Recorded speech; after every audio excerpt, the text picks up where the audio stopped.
Hey, what's going on? Mathew, Tamin here. I want to share with you 6 lessons that I learned from a conversation with a multi-millionaire. Now, they said when you come before a great man, sit down, shut your mouth, get a pen and a piece of paper, which I did, and you take notes. That is what makes all the difference. When you get around people that are where you desire to be, listen more than you speak. So I want to go over the 6 key things that I learned from my conversation with Jim. Let's go. I want to share with you key things here that I learned from Jim. There are so many things that I can share with you, but I want to highlight just a few that stuck out to me. One of the things that Jim shared was that when he started his business, he wanted to network with another business that was larger, more successful, but they turned him down. But he never gave up because he had a long-term vision. Jim was a resilient person. That's one thing that you need in business today. You have to be resilient. You can't just give up. So many times people want to start a business. They start a business today. If they don't see any turnover in 2 months, they jump to another business and then they jump. So you have people starting 10, 20, 15 businesses in a span of 6 months. You can't be successful that way. You have to start with something and you have to see things through. So resilience is a key thing that you're going to need, right, in order for you to be successful. Another thing Jim mentioned was that value.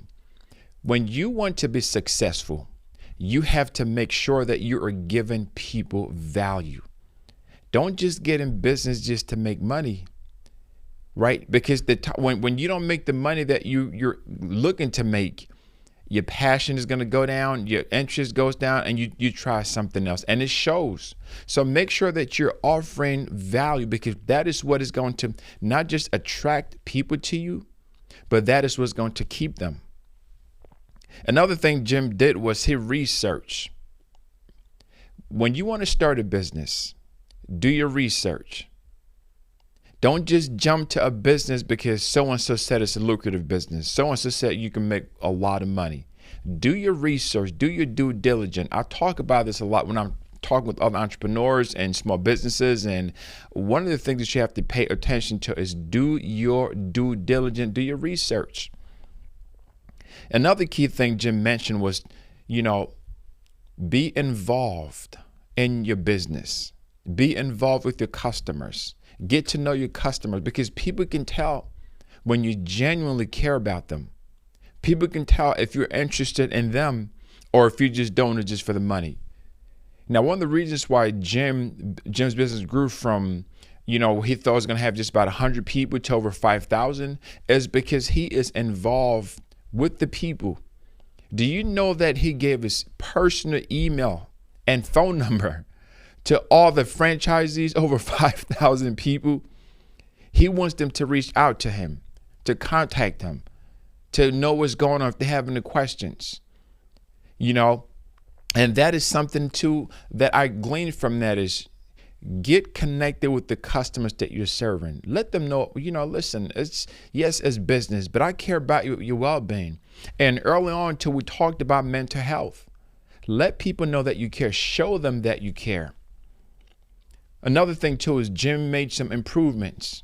So once he studied his competitors, he realized certain things that he could improve on, and he made those necessary adjustments. In business, you have to look at your competition, look at what they're doing great, and look at where they can, improve on it. And then you improve on what they're not doing too well. And finally, this is not the last one, but this is a huge one. Jesus talked about his principles came from the Lord Jesus in the Bible. Now, how many rich men? Jim is an example of a very wealthy man that loves the Lord Jesus Christ. How many? He's not ashamed of the gospel. He's not ashamed to let people know that Jesus is his role model. He's not ashamed. So we could all learn from that. We could all glean from that. We could all definitely learn from that. So as you're starting your journey, whether it's to start a business, to scale your existing business, just remember those key things. Remember and put those into practice, and you're going to see your business get to the next level. I hope that you've been able to glean something from this, and you're going to be great. I can see it already. God bless you.